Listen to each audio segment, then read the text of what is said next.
the words of my mouth and the meditations of our hearts be always acceptable in your sight, O Lord, our strength and our Redeemer. Amen.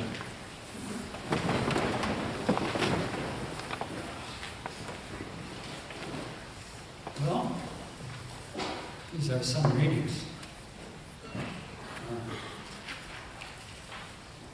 Brother Robert visited Bishop Latterhoff yesterday and with communion and announced that these are hard readings. These are hard readings because they demand our attention and our assent. There is a strong statement of God's grace, present and active, to redeem the fallen, the poor, the lost.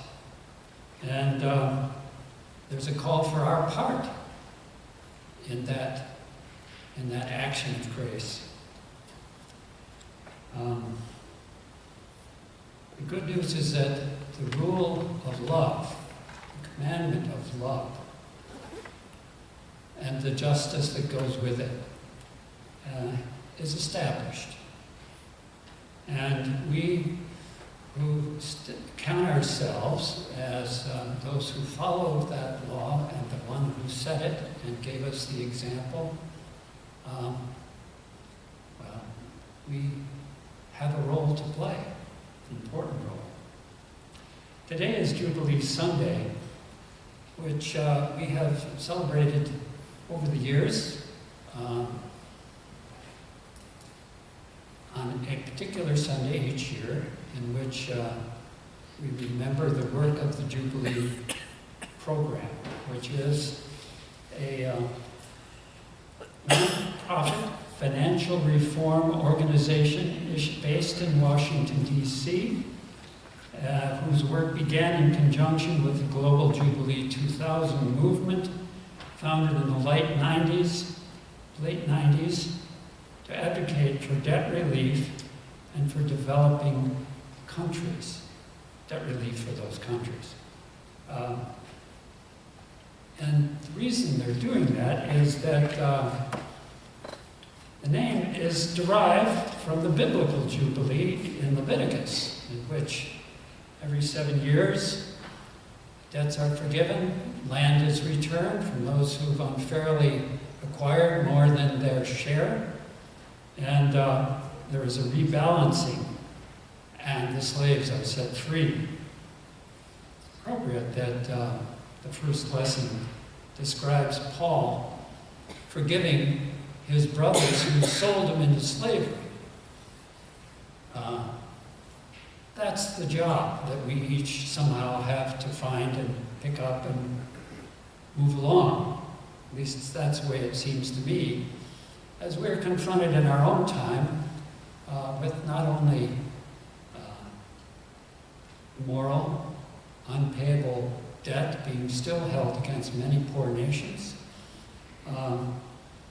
but the fearsome prospect of climate change out of control, of our refugee and immigrant issues seemingly unsolvable because we haven't found a solution, and an array of modern problems that may seem too much to deal with. But by the grace of God, we have been given the means.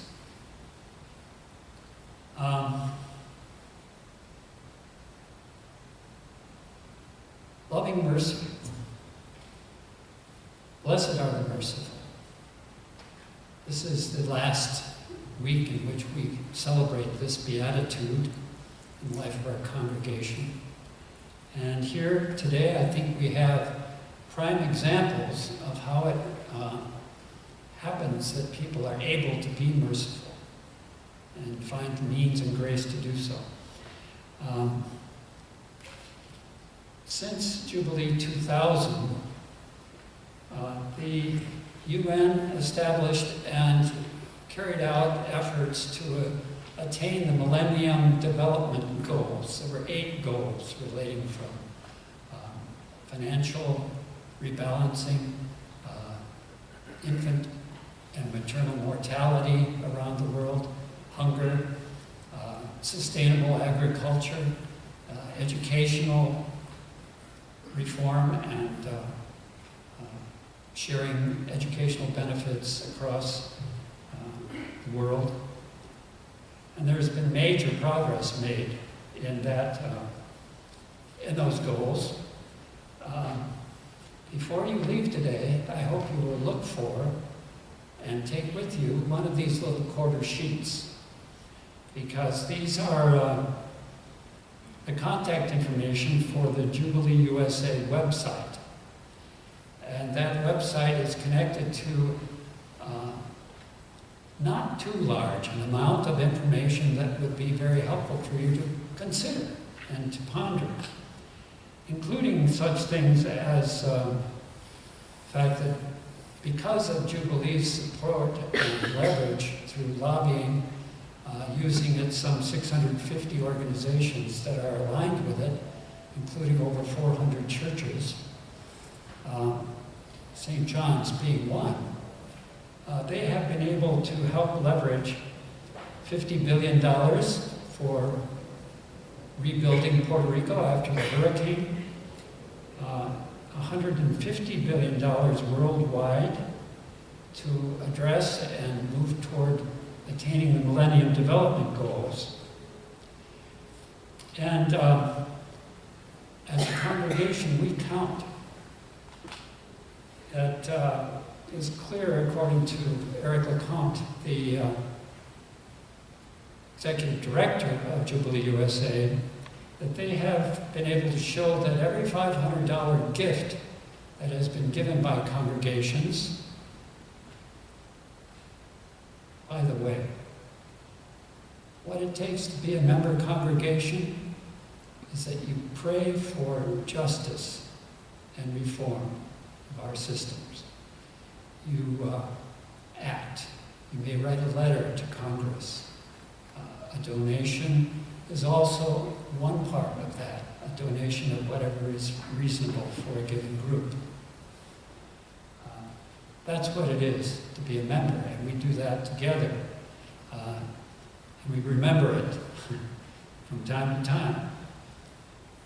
But every $500, Jubilee has been able to leverage into $7 million for schools and such recovery around the world. Well, I want to consider these lessons because they're among the favorite, but I have one more reading for you to hear and consider in light of what these readings are reminding us of. Maybe you know who said this. We may wonder, whom can I love and serve? Where is the face of God to whom I can pray? The answer is simple. The naked one, that lonely one, that unwanted one is my brother and my sister. If we have no peace, it is because we have forgotten that we belong to each other. Those are words of Mother Teresa. But the description of how to carry out this mission in our own time, whether we're well connected like Joseph is in Egypt, and can provide for his family and call them into safety and refuge from famine, well, we can do our part.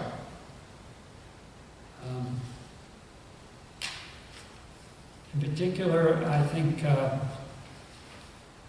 Betsy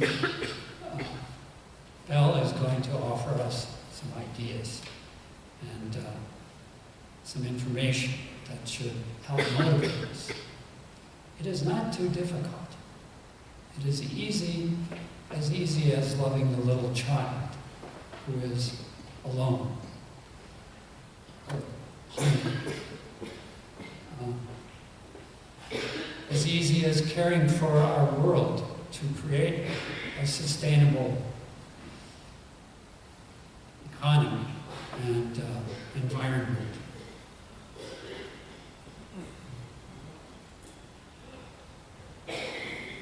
If you love those who love you, what credit is it to you? There can be a barrier here where we feel alienated and estranged and afraid. For even sinners love those who love them. If you do good to those who do good to you, what credit is that to you? For even sinners do the same. If you lend to those from whom you hope to receive, what credit is that to you? Even sinners lend to sinners to receive as much again. But love your enemies, do good, and lend expecting nothing in return. That is not a good business plan in most people's minds. However, we're talking about a different reality, just like the lesson today described this immortal, imperishable body that we hope to receive in time. Your reward will be great when you are able to give without expecting a large return. You will be the children of the Most High, for He is kind to the ungrateful and the wicked. Be merciful, just as your Father is merciful. I really want to not extend my homily. I could ramble on for quite a while, but we want to have a good turnout for our forum today, because you're going to learn some more important things. And I want to encourage you that together, as the people of faith, we can welcome the stranger and the foreigner and the refugee and those whose skin color or class or way of life is just plain different from ours. Because we need each other.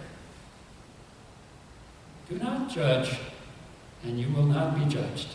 Do not condemn, and you will not be condemned. Forgive, and you will be forgiven. Give, and it will be given to you. A good measure, pressed down, shaken together, running over, will be put into your lap. For the measure you give will be the measure you get back. And I conclude with this prayer suggested for Jubilee Sunday. And God of all the earth, we recognize the importance of this moment. We see the chance we have been given to make the world a better place and change a system that exploits the poor and vulnerable. Those who are so beloved by you, help us call for change. Help us fix our laws so justice can be done and protect the widow and the orphan and so many of the world's most vulnerable. Please, God, show us the way to your Jubilee.